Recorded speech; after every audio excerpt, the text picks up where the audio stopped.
and welcome to another show where you're always part of the squad and where the tech just keeps on coming. Now this week I'm super psyched because we're all about focusing on girls and women in tech. Like, did you know that women helped to develop the world's very first generated computer, known as the ENIAC? But they were written out of tech history. Those first computers were massive, but that's what started it all for our modern computers. And to think, they were almost forgotten.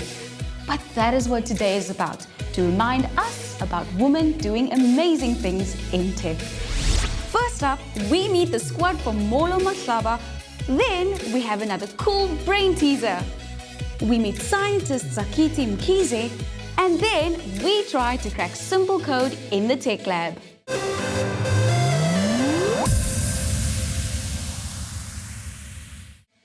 Now here in South Africa, there's a big gap between the amount of women versus the number of men in science and technology. Next up, we're heading to the Iziko Planetarium and Digital Dome to meet some pretty awesome women in tech trying to change this. Let's check it out.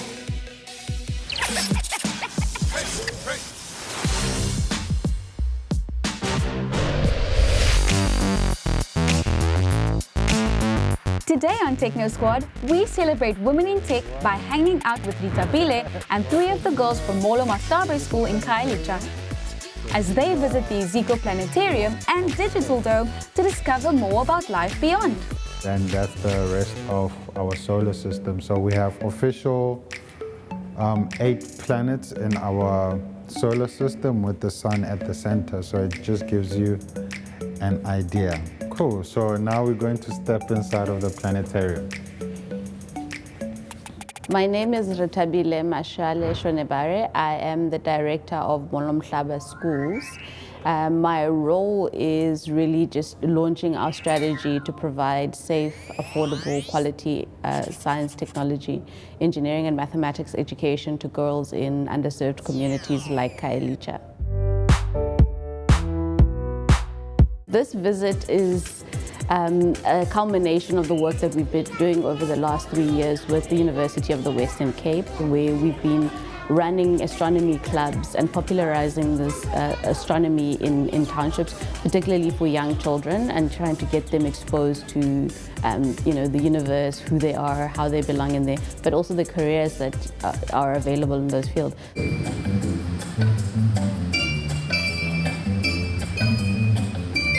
And so a visit to the planetarium really is gamifying and also bringing astronomy to the everyday lived experiences for young children. And a lot of kids don't have access to that. And so coming here after having done astronomy clubs over the last 2.5 years is really, kind of a wonderful opportunity for the girls to come and see a digitified experience of our solar system and how we fit into the universe as the people, the minuscule population of Earth. For the girls, the visit to the planetarium and Digital Dome was a chance to experience what they had learned in the astronomy club and bring it all to life. The Iziko Planetarium and Digital Dome is the most advanced planetarium in the continent of Africa. We provide a space for education, learning, research.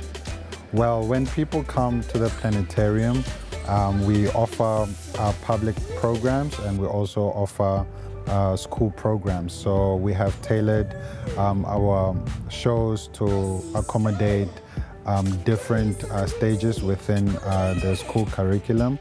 I'm part of the astronomy club at school.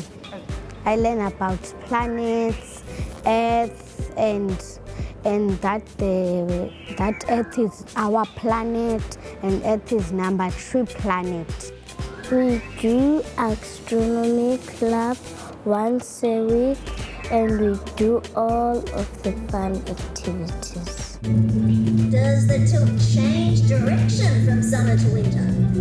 Negative, Max. It was fun today to be at the planetarium because we saw interesting things about planets and we watched a story about planets.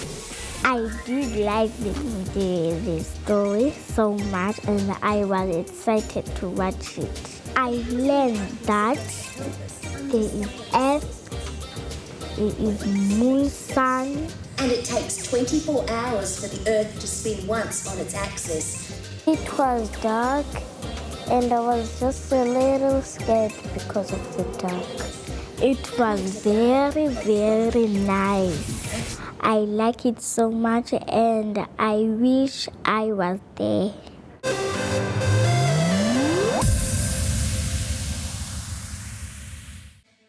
Guys, that's amazing! Rita Bile is changing the game with the Mohlo Mlaba School for girls.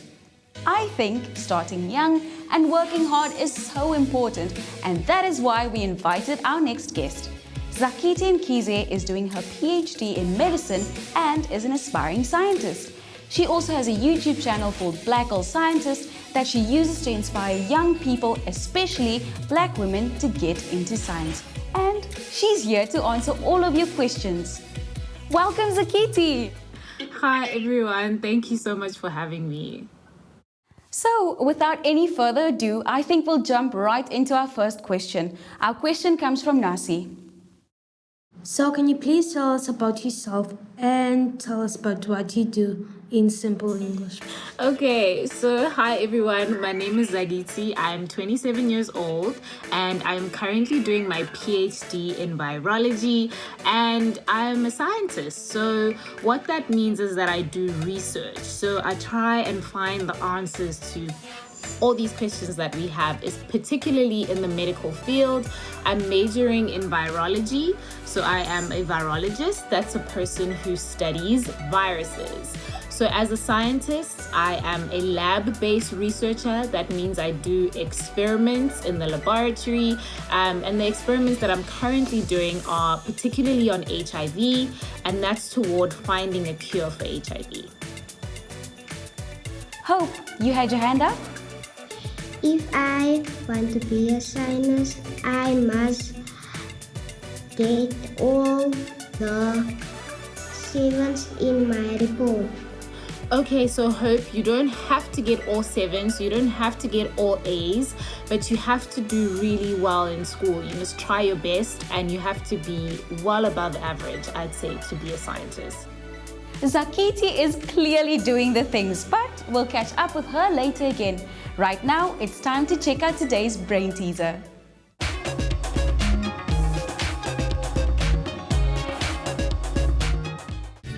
In today's brain teaser, we are asking all of you who are good with words to step forward.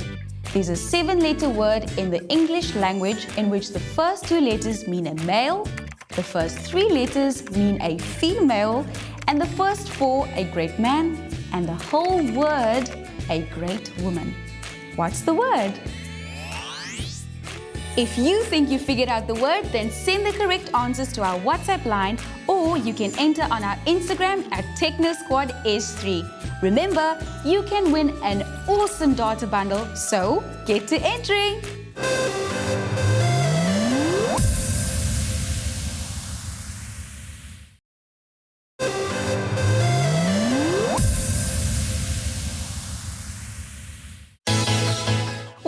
Back to it. You're still hanging with me, Shanice, and now it's time to head over to Rita Bile and the girls to see how they're enjoying their outer space discovery at the Planetarium.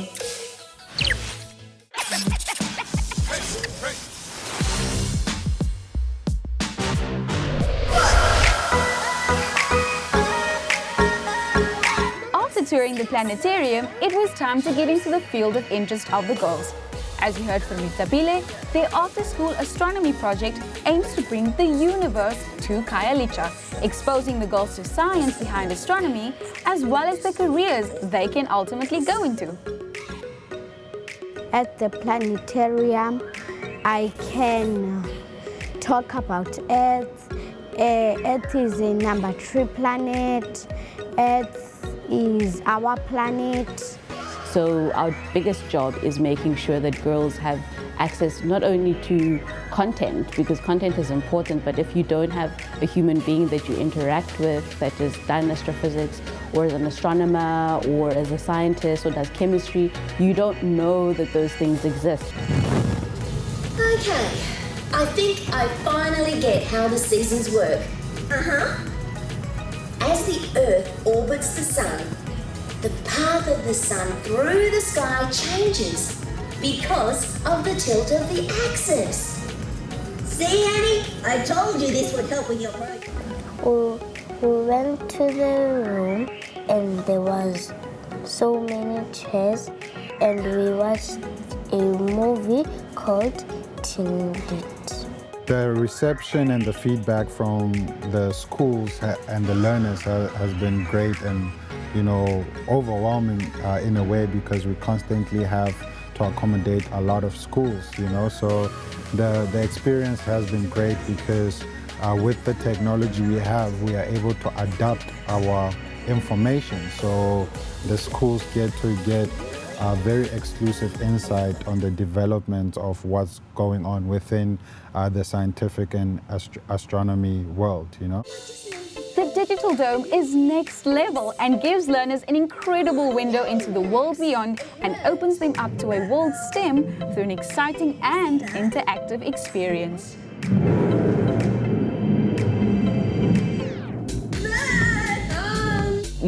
Making STEAM careers accessible to young girls and particularly women, the first step is to actually give them early exposure.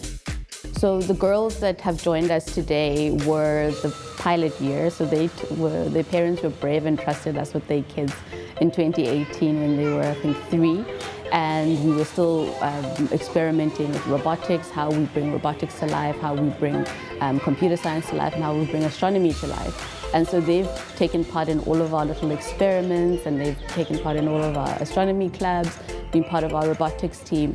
And so they're really knowledgeable about the field in which we're talking about today. And I'm hoping that one of them one day will become an astrophysicist, an astronomer, and come back and start a Mohlo Mlaba School in the future. Oh no! Oh, the tilt must be wrong. We're going to get fried by lightning! Annie, what can we do? Well, Kelvin told us the Earth's axis has to run from the North Pole to the South Pole, right? Right! It was different from a normal movie because we watched it all around.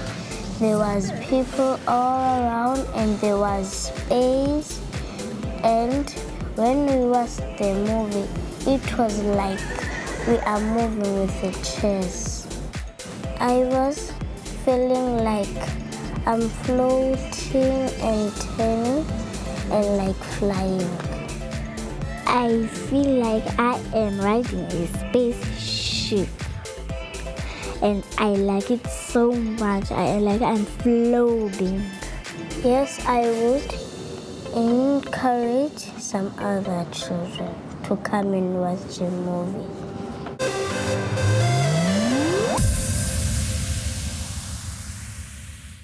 Guys, the Digital Dome is pretty cool and the girls really had an incredible experience. Watch out, world!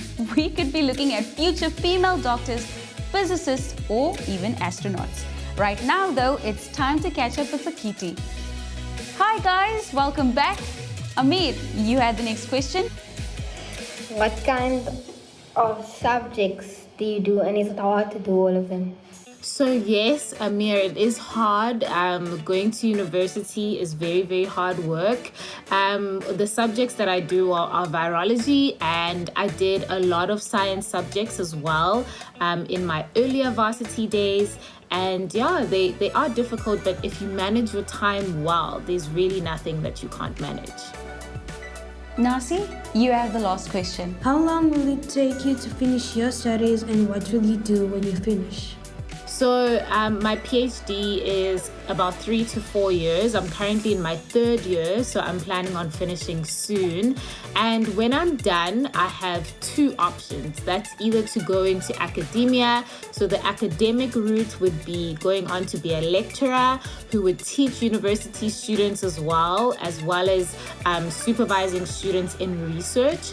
or going into industry where I would work for other research organizations, maybe do work with clinical trials and things like that. So those are the options that I have.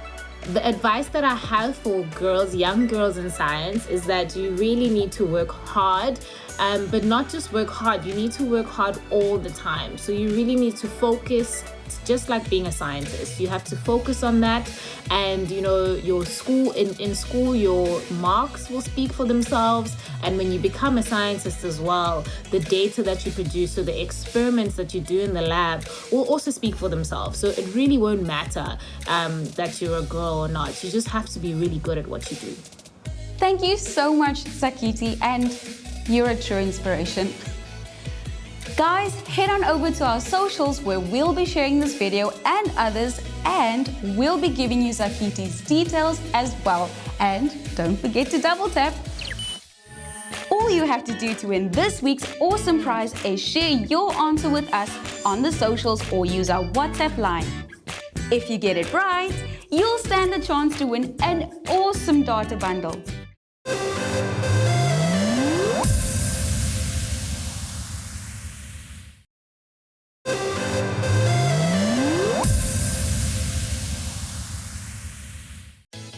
Techno Squad, we're still celebrating the amazing achievements of women in science and technology. But did you know that only 23% of tech jobs are held by women in South Africa? And the only way to change it is for organizations, schools and university, basically all of us to work together to get girls excited about technology and choosing interesting tech careers. Right now though, let's link up with another inspirational woman in tech and join Robin in the Tech Lab.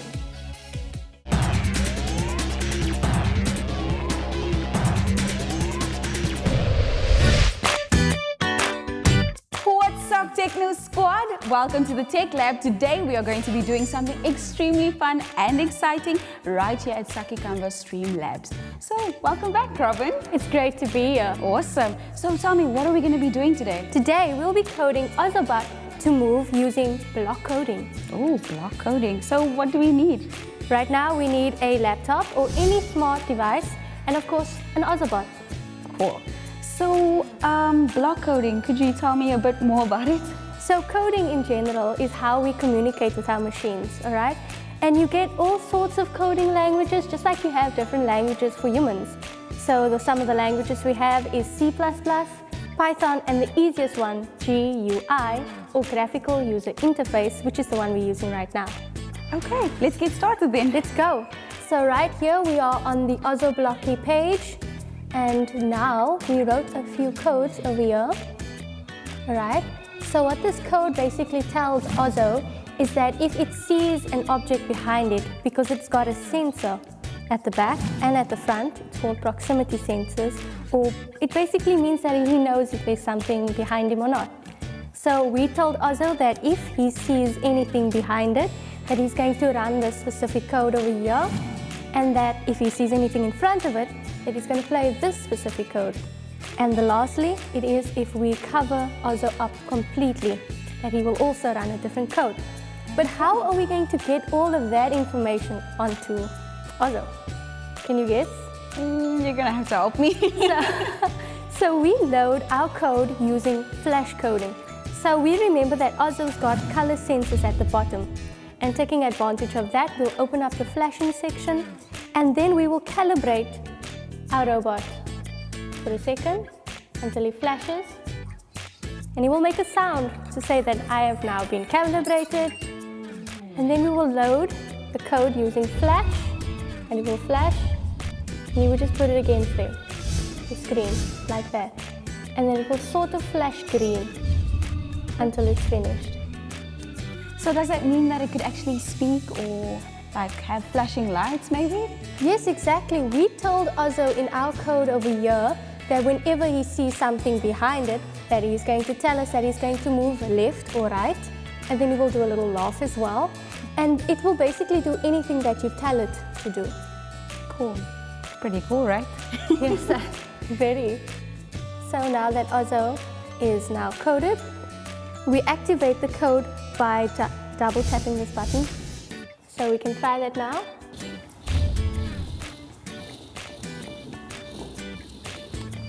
What? That was pretty cool. I mean, it really is. Well, there you have it, Techno Squad. We have learned how to use block coding in order to instruct our Ozobot. And that's not the only thing you can do. You can actually code your Ozobot to do absolutely anything. It's literally limitless.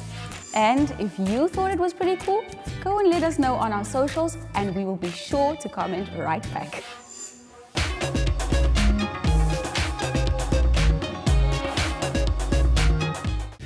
In today's Brain Teaser, we told you that we needed all those who were good with words. So, come closer and see if you've got it right. The clue said, there's a 7-letter word in the English language in which the first 2 letters mean a male. The first 3 letters mean a female, and the first 4 a great man, and the whole word a great woman. What's the word? If you answered heroine, you would be correct. Let's take a look. The first 2 letters mean a male. The first 3 letters mean a female. The first 4 mean a great man. And the whole word, a great woman.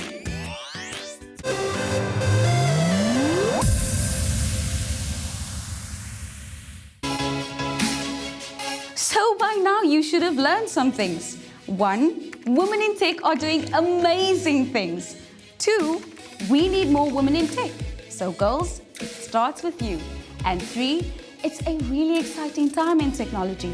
From television platforms, gaming, AI, and it all needs a female touch to balance it out. Remember, the fun continues online on IG, WhatsApp, and YouTube. So show us some love. Thank you so much again for tuning in, everyone, and we'll see you again, same time, same place next week. Ciao!